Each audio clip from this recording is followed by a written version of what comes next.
Pues una vez que hemos construido deductivamente la realidad, solo cabe hacernos una pregunta acerca del ser humano. ¿En qué lugar queda el ser humano entonces? Yo he tomado en consideración no solo lo que Vesalio y otros escriben sobre anatomía, sino también muchos detalles no mencionados por ellos, que yo he observado por mí mismo, mientras diseccionaba varios animales.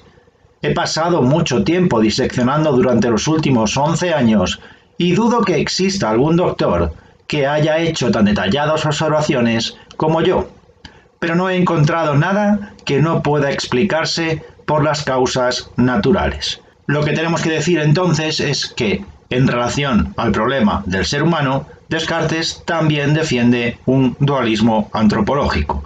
Para Descartes también el ser humano es un compuesto de dos sustancias que están completamente separadas una de la otra.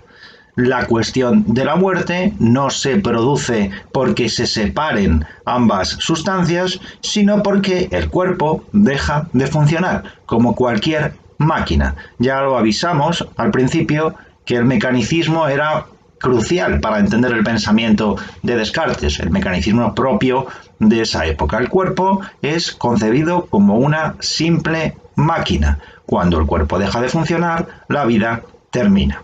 Ciertamente, del hecho de sentir diversos dolores, sonidos, olores, sabores, el calor, la dureza, etc., concluyo con rectitud que existen en los cuerpos de los que proceden esas varias percepciones de los sentidos, algunas variedades correspondientes a aquellos, aunque quizá no sean iguales, y del hecho de que unas percepciones me son gratas y otras desagradables, es manifiesto que mi cuerpo, o mejor dicho, yo mismo en conjunto, en tanto que estoy compuesto de cuerpo y alma, puedo recibir beneficios y perjuicios de las cosas que me rodean.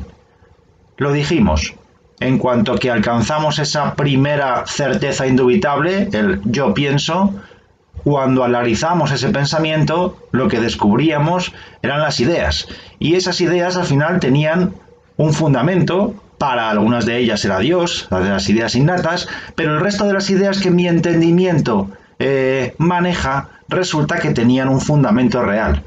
Puesto que Dios es el garante de la validez del entendimiento, entonces las ideas que yo tengo en mi pensamiento son correctas, es decir, tienen una referencia real. Existe un mundo externo, un mundo real, la res extensa, que es la referencia de esas ideas. Entonces, ¿somos solo ideas, pensamiento? No, porque yo también tengo una idea de cuerpo. Y si tengo en mí una idea de cuerpo, es porque existe el cuerpo. Así que tenemos dos sustancias, el alma, el yo, el sujeto, la conciencia, la mente, el espíritu, llamémoslo como queramos llamarlo, y por otro lado tenemos la parte material, el cuerpo, que es mecánico, es simplemente una máquina. La cuestión ahora entonces es ver cómo resulta que esa máquina sigue viva. Y la respuesta que da Descartes es que existen dentro de nosotros, en nuestro cuerpo, una multitud de partículas que recorren el cuerpo provocando una serie de movimientos en los músculos. Y esto mismo, que es a lo que hoy llamaríamos corrientes nerviosas y que explicaríamos recurriendo al concepto de neurona, son a lo que Descartes llamaba los espíritus animales. El centro donde se originan esos movimientos, esos espíritus animales, puede ser, según las investigaciones de Descartes, que sea en el cerebro. Descartes en un principio pensó que podría ser el corazón, pero después de sus investigaciones llegó a la conclusión de que el centro neurálgico de los espíritus animales, de donde se originan esos movimientos, debe ser el cerebro. Bien, además el cerebro es donde se producen las ideas, los conceptos, donde se produce el proceso del conocimiento. ¿Qué pasa entonces con el conocimiento sensible? ¿Cómo concebía Descartes el conocimiento sensible? Pues como para el resto de los filósofos, y sobre todo los filósofos racionalistas, el conocimiento sensitivo, el conocimiento de los sentidos, ya sabemos, es siempre confuso. ¿Por qué? Porque se produce siempre cuando las cosas impresionan nuestros sentidos. Estos sentidos lo que hacen es transmitir información que provoca la modificación de partes del cuerpo, entre ellos el cerebro.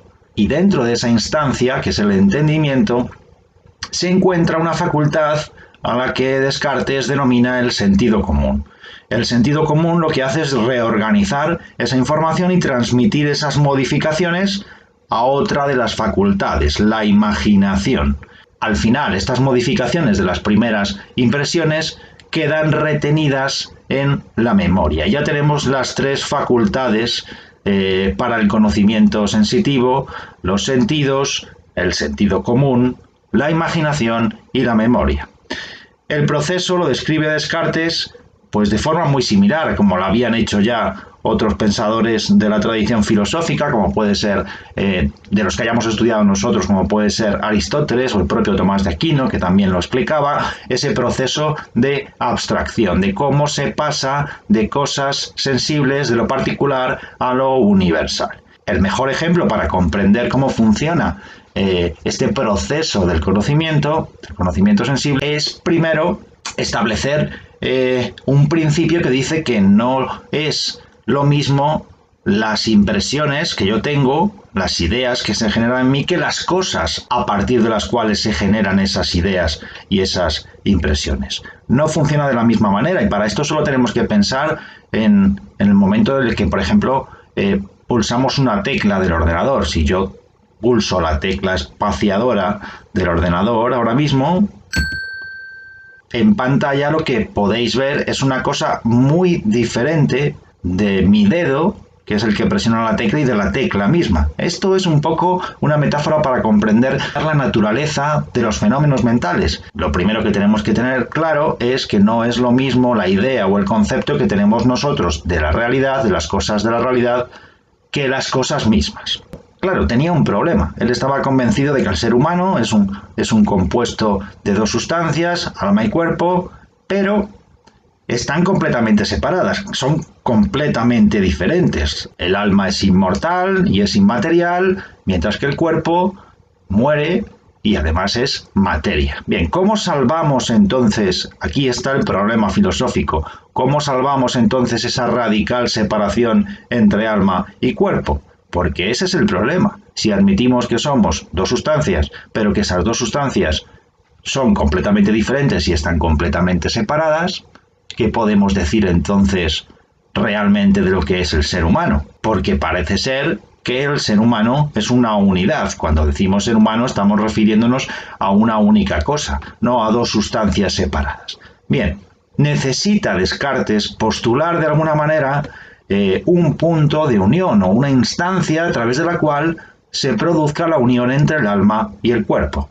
Esa interacción debe responder a una función que tenga un órgano en nuestro cuerpo. Es así como lo piensa Descartes. Él recurre a algún órgano que probablemente esté en el interior del cerebro y, como hemos visto al inicio, después de todas sus investigaciones, él llega a la conclusión de que debe ser la glándula pineal, un órgano que hoy ya sabemos que tiene otra función completamente diferente, asociada a los procesos de regulación del sueño y a otras funciones, pero que por entonces era desconocida. Entonces, para Descartes era fácil suponer que esa glándula, de la que no sabíamos todavía apenas nada, pudiera ser la respuesta a la pregunta sobre cómo se relacionan o cómo están unidas o cuál es el punto de unión entre el alma y el cuerpo. Es decir, que solo podemos decir eso, que somos un cuerpo mecánico, que como cualquier máquina, cuando se estropea deja de funcionar, que la muerte es eso precisamente, que el cuerpo deja de funcionar. Sin embargo, somos también una parte inmaterial, somos pensamiento, y ya lo sabemos que la res cogitans es inmaterial, y además, por eso mismo, porque no está sometida a corrupción, debe ser también inmortal. Entonces, ¿qué podemos decir realmente de qué es el ser humano? ¿Dos sustancias separadas? No. El ser humano es el resultado de la interacción entre esas dos sustancias que parecen estar separadas, pero que realmente deben tener algún punto de unión. Y como nosotros no podemos conocer, no tenemos manera, Descartes se encuentra un poco desorientado en este sentido, no podemos decir positivamente nada de lo que sea el ser humano más allá de esa composición de dos sustancias. Él lo que concluye es que el ser humano es el resultado de los modos de la res cogitans. Ya lo vimos que tanto cada una de las tres sustancias que componían la realidad tenían sus atributos y tenían sus modos. Si recordamos, los modos de la res cogitans eran muchos, eran todas las acciones en las que se ponía de manifiesto el pensamiento. Cuando pienso, cuando dudo, cuando quiero, cuando amo, cuando odio, cuando calculo, es decir, todas esas operaciones del entendimiento que ponemos en marcha cuando nos ponemos a pensar son los modos de la res cogitans. Pero todos ellos podían reducirse, como dijimos, a dos, que son el entendimiento y la voluntad. Entonces, a la pregunta ¿qué es el ser humano? El ser humano es entendimiento y es voluntad. Entendimiento quiere decir que el ser humano siente, que el ser humano imagina, que concibe. Y este entendimiento, cuando es pasivo y está determinado por la imaginación y el sentido común, es entonces cuando nos hace sentir, sentimos. Y aquí, cuando sentimos, es cuando surgen muchos de los males para el ser humano, dice Descartes. ¿Por qué? Porque generan esas pasiones. Y las pasiones lo que hacen es plantear contradicciones a la voluntad. Ya tenemos las dos cosas, entendimiento y voluntad. La voluntad es el deseo, es la libertad. Está impulsada por deseos que en algunas ocasiones no puede realizar. Y ahí es donde se produce ese problema para el ser humano. Sin embargo, dice Descartes, cuando el entendimiento, en vez de ser pasivo, es activo y determina la imaginación, es entonces cuando concebimos, cuando imaginamos. Cuando, por ejemplo, trazamos figuras de tipo matemático y cuando realizamos movimientos sensibles que no podría hacer el entendimiento por sí solo. ¿Qué es la voluntad? Entonces, la voluntad se manifiesta cuando, por ejemplo, admiramos algo, cuando deseamos, cuando odiamos, cuando afirmamos, cuando negamos, cuando dudamos. Todo eso son efectos de nuestra voluntad. En ella, en esta voluntad, decimos, está la posibilidad de error. ¿Por qué? Porque la voluntad tiende a pronunciarse sobre casi todo.